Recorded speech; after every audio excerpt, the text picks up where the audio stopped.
No, je o 6 minút 5, čo znamená, že prišiel som na stavku Upton Park tak 5 minút po skončení zápasu. A na obidvoch stranách koníky policajské. Na obidvoch stranách metro, zastávky metra aj tejto ulice je kopec ľudí v dresoch West Hamu. Čiže presne tak som si to predstavoval, možno trošku skôr, že prídem a že nasnímame tú atmosféru ako davy z 35 tisícového štadióna postupne odchádzajú pomaly na metro. A výsledok som zatiaľ nepočul, že by ľudia si vraveli. Nejaký sú taký môj laický pohľad dosť neutrálne vyzerajú. Kto vie, či bola remíza alebo čo. Dozvieme sa večer v telke. Myslím, že keby mal West Ham za sebou víťazný zápas, tak by to asi bolo počuť. Neviem. Raz som už bol tesne pred zápasom pri štadióne na White Hart Lane, čiže pred domácim zápasom Tottenhamu. No, kto vie, či sú to len takí tichí fanúšikovia, že si to nechávajú pre seba, alebo je to naozaj tak, že nebol bohu ako priaznivý výsledok pre domácich. No, tak plno. Tak jak na Volkerovej v Prešove. Pred nejakými 10-15 rokmi. Teraz v Prešove tých 300 ľudí, keď sa vybere každý svojím smerom, tak ako keby sa nič nedialo. Ale tu na fialovou a svetlomodrou sa to len tak hemží. No, naozaj mám dojem, že výsledok nebol bohviaký pre West Ham. Tak, k štadiónu sa dopracujem asi o minútu, dve. Začína sa to zhusťovať teraz, tak bublinky tu lietajú. To znamená, že sme nezameniteľne pri štadióne Boulin Road.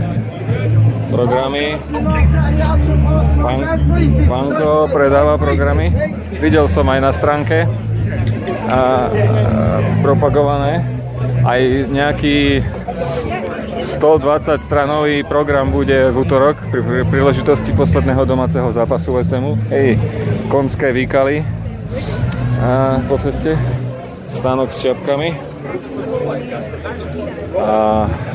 Ten program bude vydaný taký komemoratívny.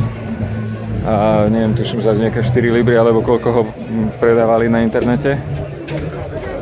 Tak to bude určite vzácny kúsok do zbierky.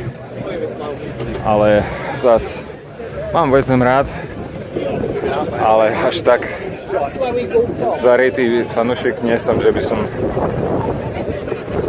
sa potom trhal. Sice som fanúšik Manchester United, no ale máme iné oblasti, v ktorých míňame. No myslím, že sme chytili dosť vážnu vlnu.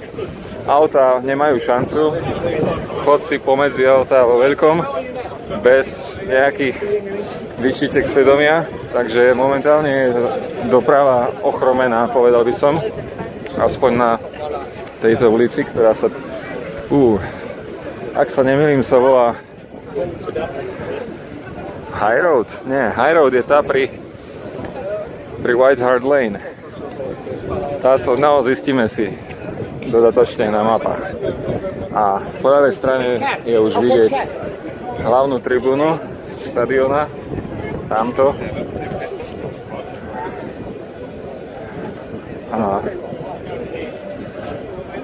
Neviem, či by som sa nemal otočiť a vrátiť sa na metro, alebo len tu trošku postať a počkať, kým tá vlna môže trvať dobrých 20-30 minút, kým tá vlna prejde. A chlapík bol vulgárny, ale to asi k tomu patrí.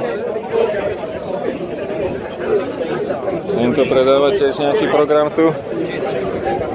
Oj.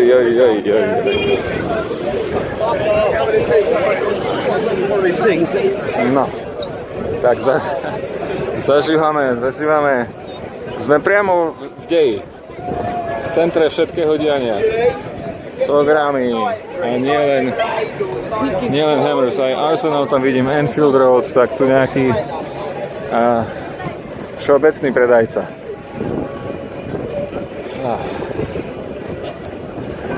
Všetci sú smutní. Všetci sú pochmúrni. Neviem, že by 0-0, alebo nedaj Bože, že by prehrali. To by bola dosť nepríjemná správa. Keďže ešte akú takú šancu mali si vybojovať to miesto v Champions League.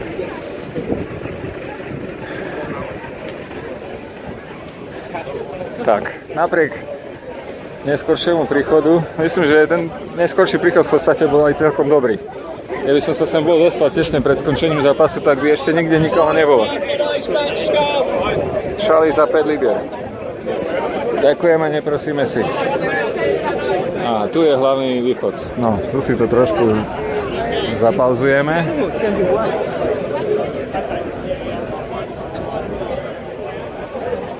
Tak.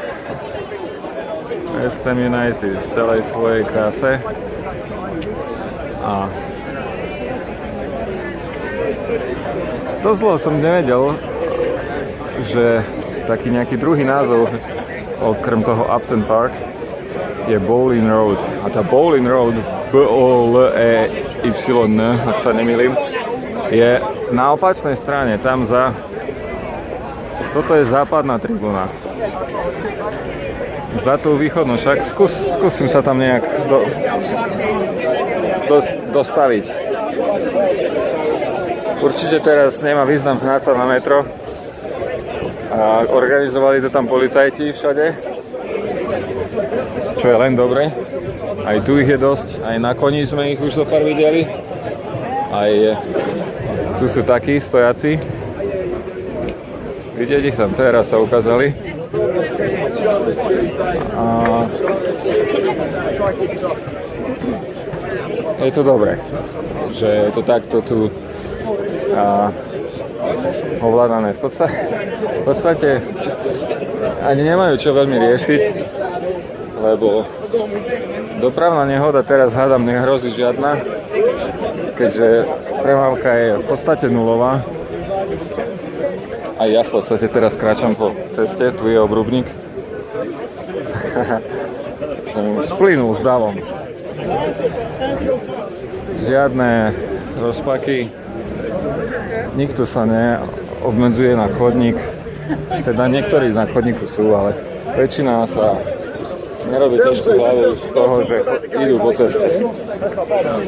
Teraz to skrútime doľava, čiže na východ od značiky, suveníry, plno ľudí, plno šálov, plno čiapiek. Sorry. Plno odpadu. Aha, tak to som asi príliš skoro skrutil. Tam vyzerá, že je južná tribúna a z nej vychádzajú ľudia, tak ešte o jednu ďalej to hádam potiahnem. Tá by mala byť tá Bowling.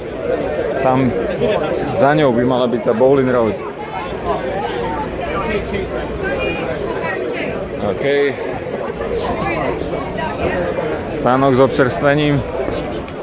Autobus MHD. No ak je v ňom niekto, kto sa momentálne niekam ponáhľa, tak si asi vybral zlý čas. Double decker bus. Slnko nám svieti z pravej strany. Ďalšie artefakty koníkov. Ľudia tlačia hamburgery do seba ako život. Krčma plná. Aha, tu je. The Bowling.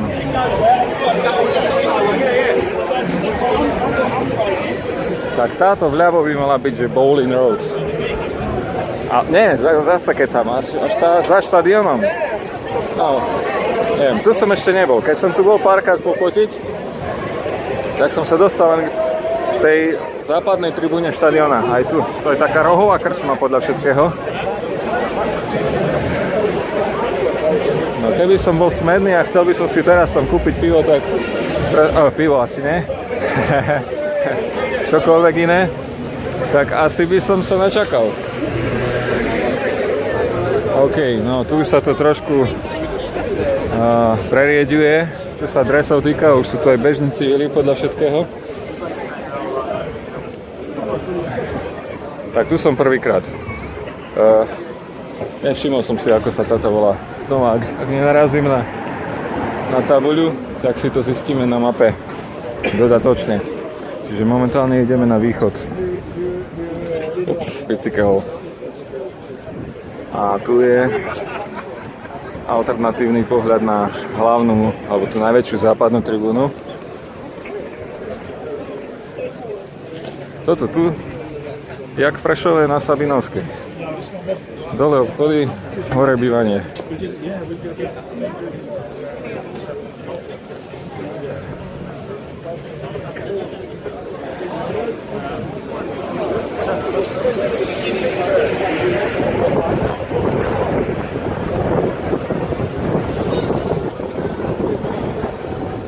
A trošku nám pofúkuje.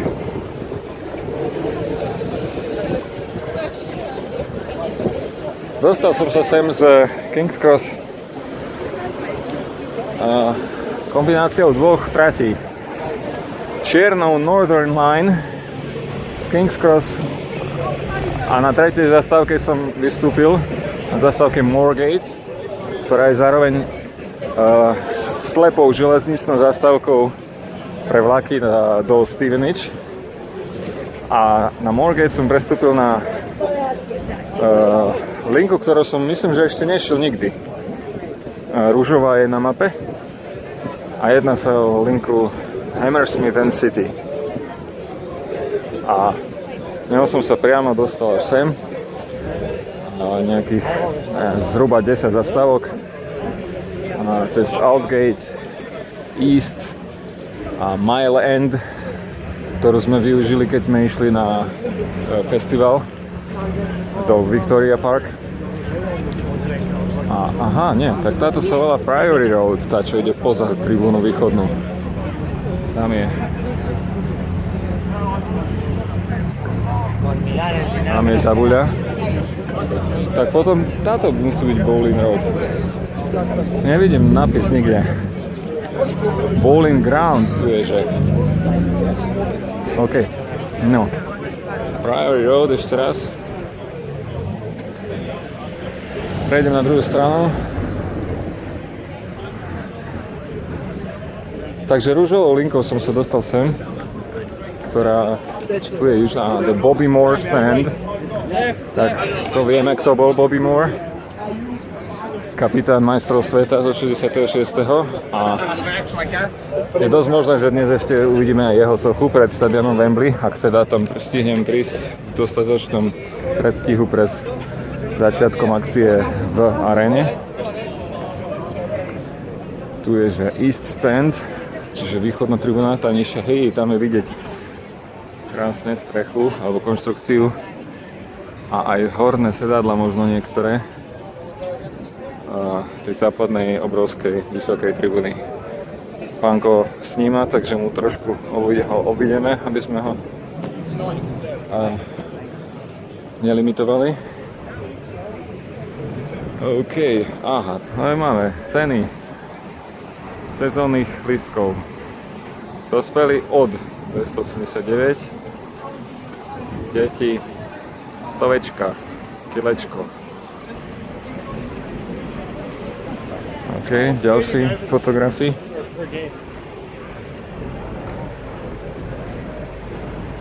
No prosím, a možno uvidíme aj hraciu plochu? Ani nie. Schody to tam blokujú. Ale tu je vidieť Bobby Moore Stand. Tam je hore nápis.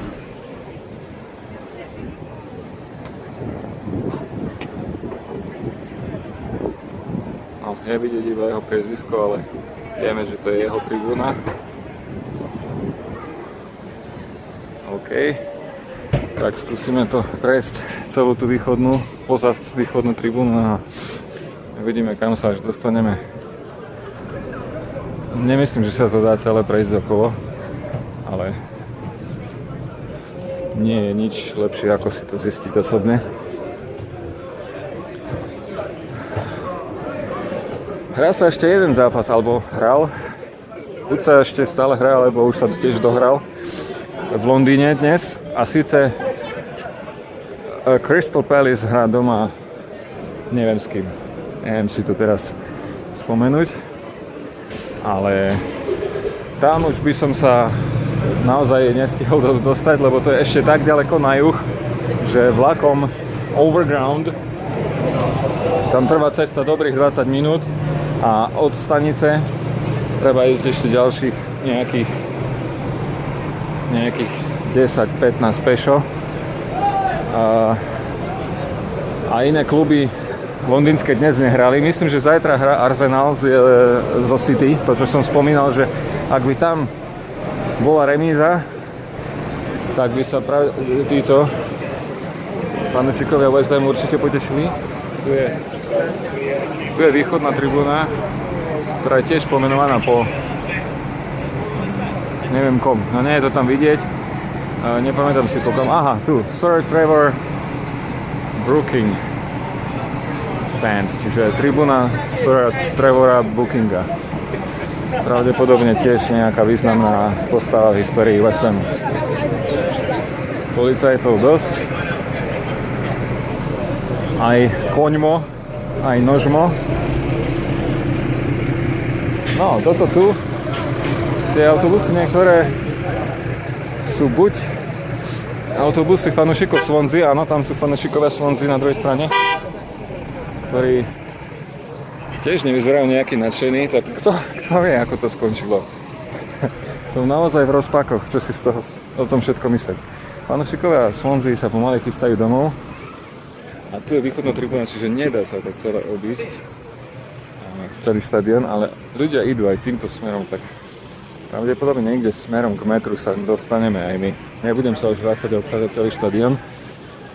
Pustíme sa na slepo a necháme sa viesť dávom. Ďalší autobus Swansea City. S tabuľou Swansea City, v ktorej, či to je hráčský autobus alebo fanúšikovský. No. Tu sú nejaké koníky, necvávajú. Odchádzajú niekam inám. Tu sú obytné domy, ktoré sú v bezprostrednej blízkosti štadióna, tak nejaké zvukové ovácie sú tam. Neviem, čo sa tam deje. Ale určite sa tam dá prejsť, keďže sa tam idú policajti na koňoch pozrieť.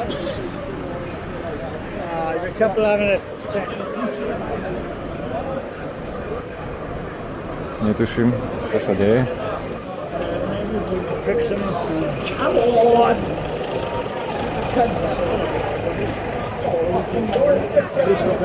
Asi nejaká trma-vrma medzi fanúšikmi. Áno. Policajt práve vravel, že museli niekoho rozdeliť a že fanúšikovia Swansea boli napadnutí, alebo čo si také. No, tak toto je určite nejaká bočná ulička. Áno. Jasné, že ľudia odtiaľto prechádzajú von. Teraz ideme smerom na sever, čiže paralelne s tou hlavnou ulicou, po ktorej stovky a stovky fanúšikov v dresoch West Hamu sa uberali na metro. A predpokladám, že o chvíľku to niekde k tej hlavnej ulici tu pracujem aj ja. Áno, tam už je tá hlavná ulica. A tu sú nejakí policajti sem bežia zase. To vie, čo sa deje. To je jedno, čo sa deje. My ideme spokojne, ľudne na metro. No, tak. Z východného Londýna pre divákov, ktorých ešte stále neomrzeli moje reči. A sa s vami lúčim a pomaly sa vyberám.